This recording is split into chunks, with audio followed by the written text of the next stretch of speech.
Hi, Misha here, and this is another Mishaco channel preview of a gun we're working with. And on this private channel here, in the past I did a Tokarev TT-33 kind of overview and discussion. And in that one I said I'd like to grab at some point would be a Chinese type 54. And this summer, starting around June of 2020, a batch of military surplus Chinese type 54s in the original 7.62 by 25 chambering were imported by our guns. And currently, as of early August, you can either buy them direct from our guns, which is what I did, and Classic Firearms is also selling them, and I'm not sure if any others will or won't, but they're selling for $350. Not exactly as cheap as previous Tokarevs, but considering that Chinese guns were banned from import, at least directly from China, in April of 1994, the best way to get these in is from a third-party nation where they were there for 20 or 25 years, is a cooling-off period, essentially magically making them from that nation and no longer China. This is how a lot of Chinese SKSs have come in. And so yeah, I'm going to be taking this to the range, talking about it, doing a full-length history video and all that stuff, but just thought we'd do this little preview.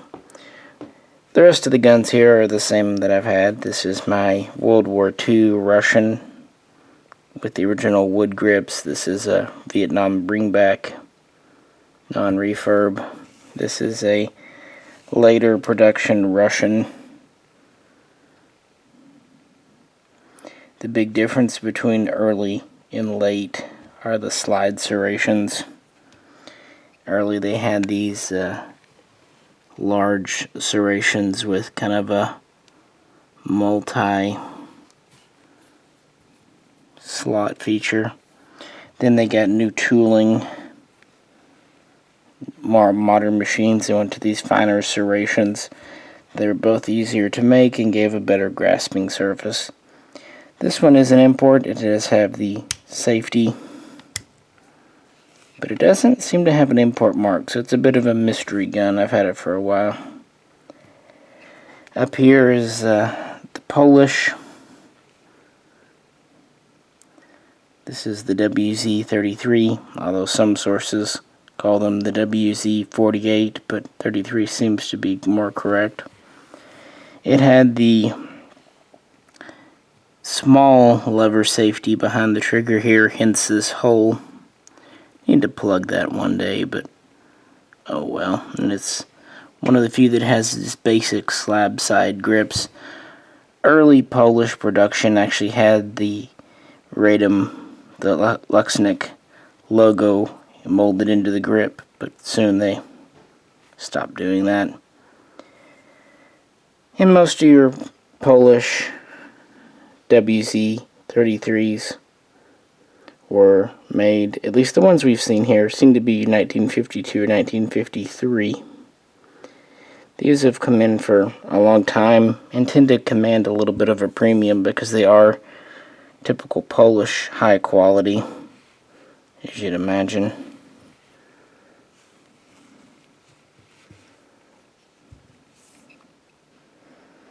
But the Russians, at least the late productions, are quite nice. These war times, and this one of course has honest wear from use, but made in 1942 and 43. They had a pretty basic blued finish, nothing too fancy. You'll notice this has a lanyard loop on the base of the magazine, as does the Polish here. That was done away with later to the flat bottom mag. Over here is another very common one today, although it wasn't forever. In fact, these didn't start coming in until around 2005, 2006. Before that, they were pretty uncommon. This is the Romanian version known as the TTC, standing for Chicom Tokarev TT-33. It's pretty much a copy of a late Russian, and they made these for quite some time and issued them. In fact, I think some still may be issued, if not by the active military, by at least the reserves and the police even today. This one's dated 1956, which is kind of interesting. And this is one of the batches that was recently imported with the phosphate finish, and they were brought in by M+M, Colorado gun sales. Kind of neat. Some Tokarev collectors have expressed a good bit of interest in these just because they are different. But this has the most common safety we see, which is pretty meh, but what can you do? Here is quite possibly my favorite. These were once quite rare, but are now pretty ubiquitous too. The M57, which is the Yugoslavian, today Serbian variant, still chambered for 7.62 by 50, excuse me, that'd be something, 7.62 by 25. They do have a 9mm version known as the M70A. And like most Zastava things, while it is basically a Tokarev, they took quite a few liberties. For example, they have a longer grip, which allows for a 9-shot versus 8-shot magazine, taking the total capacity from 9 to 10. They also have a larger mag release button here. And the slide is pretty different. For one, it has an adjustable front sight. It also has a rib for anti-glare on the top, and it has a Yugoslavian crest, which is kind of neat. And it has a different style of a guide rod and spring. It's a captive. And this was also the first version that came in with the dingous on the trigger instead of safety drilled into the frame. The early M57s did have a 1911 style safety in the back here, but newer imports like this one came with the dingous trigger, which is extremely easy to remove and replace with an original trigger, and that's perfectly legal because they only need to be imported and sold with safeties, but they are not required to be kept with them. It's American gun laws for you. There's also a modern production version brought over by, well, originally Century, now Zastava USA, known as the M57A. And these are actually all new production guns, so they're still making, at least for commercial export, M57s this very day. And now the Chinese, the new one that came. Still learning about these. Most have a factory code of 66, but this one has a code of 636, which I've observed on some different SKSs, but I don't know which factory that is. So if anyone knows, let me know, please. This is a Type 54, meaning it was built entirely in China from Chinese parts. The Type 51 is pretty similar, but it is built in China using Russian parts. At least that's the commonly accepted difference. It too came in with the trigger dingus and no holes drilled in the frame. And it too is extremely easy to replace. You don't even have to disassemble the pistol. All you need to do is remove the grip panels, which are held on with levers, not screws, and then you just pull the trigger to the rear and then slide it down and it comes right out. Could not be easier. It would be neat to know the country these came out of. Some have said Canada, which is possible. Others have said Albania. Either way, they've been out of China for some time.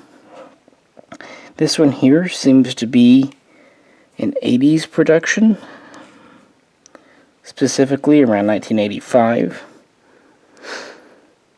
I ordered more than one of these for the store, and I think the earliest one I got in that batch was in 1959. Interestingly, some of these you have to tell the production based on the serial number. Others, you even have a modern 4-digit Arabic numeral code. I think I've seen 59, 65, etc. And again, like I said, most are factory 66. And some have said these are refinished. I don't know. To me, it's just a military blued finish. At least on this one. It's not super shiny, but it's not super dull. Sometimes I think people see the commercial guns, which tend to have more glossy blued finish in general, and they think that's what the military got. But a lot of military finishes got more and more matte after the 1950s, so seems to be just a military finish. It's also still a little greasy, so I need to clean it up a little more. Numbers do match, at least slide and frame. And these came with a mix of original mags with serials which don't match, and what look to be unmarked replacement mags that do feel slightly different. And some of those do look to be phosphated, so my guess would be that some of the original mags were lost, and maybe some of the pistols didn't have mags, or they were there but unusable, so they replaced them with working, newer production ones. But, yeah. Aside from just being Chinese, there's not a huge difference between this and a late Russian. One interesting fact, the trigger guard is a little thicker on the Chinese versus the late Russian. It actually just seems like this has more machining done, and this is kind of more simplified. The Romanian too can have a fat trigger guard, as can the Yugo, although not quite as much. In these newer guns, even if the spot changes a bit, they're all having the import mark under. This has it on the underside, under the trigger guard, and this one has it under the barrel. But it's sure a lot nicer than being scrawled across the side of the slide. So they really seem to be doing all they can to make these attractive to collectors by giving them out-of-the-way import marks and giving them safeties that don't destroy the basic gun. And mechanically, these are fine. I mean, they're Tokarevs. Even though there's not a ton of variation in Tokarevs, I still find collecting them interesting. One I don't have here is a Hungarian. I have had them. They're known as the 48M. I think I've had 3 in the store over the years. They're extremely similar to a late Russian with the small serrations. Very nice fit and finish. They have kind of a unique grip symbol on them. The only reason I didn't keep any of those was simply the money, since no Hungarians have been imported to date.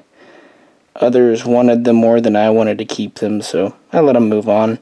But no one has imported the Hungarians en masse, so that means they're still probably sitting over there.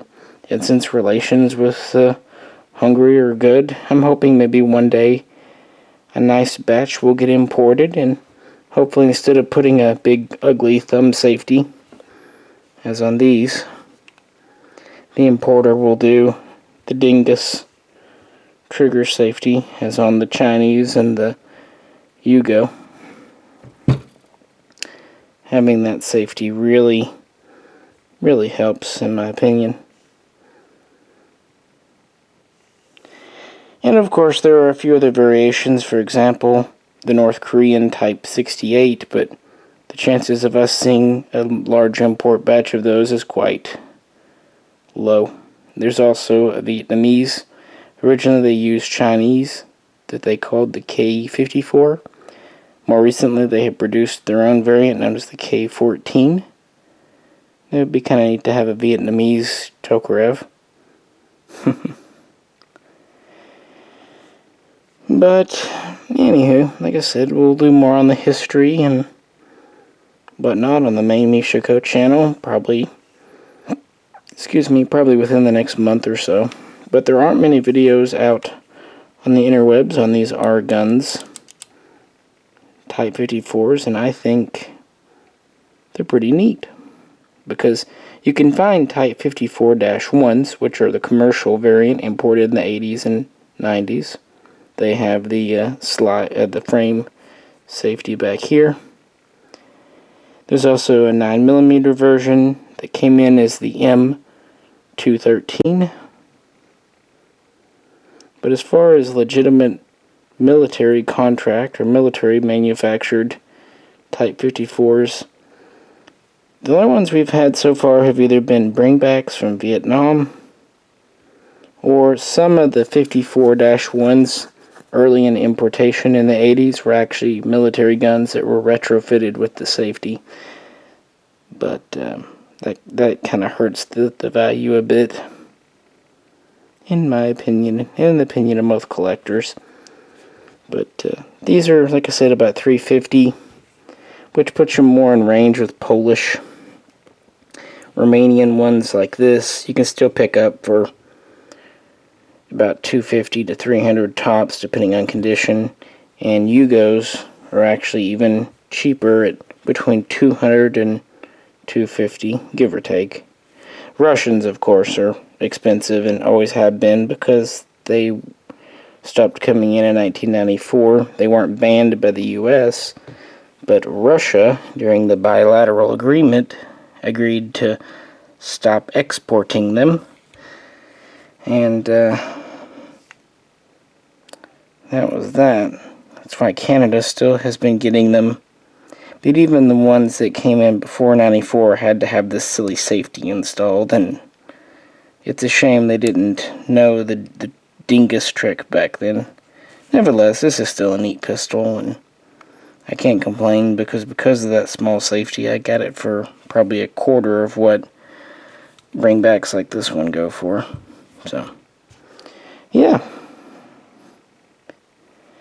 Has anyone else picked up one of these Chinese Type 54s? If so, I'd love to hear your production year. And if you know what Factory 636 is the code for, please do share it below. And if anyone has any definitive info on Polish designations, i.e. WZ-33 versus WZ-48, also please let me know, because it's not exactly 100% clear cut. Alrighty, folks. If you could like, share, and subscribe. And again, we'll be posting more, including a range review, on the main Mishaco channel very soon. This is Misha, and I'll catch you very soon, myself, here, next time.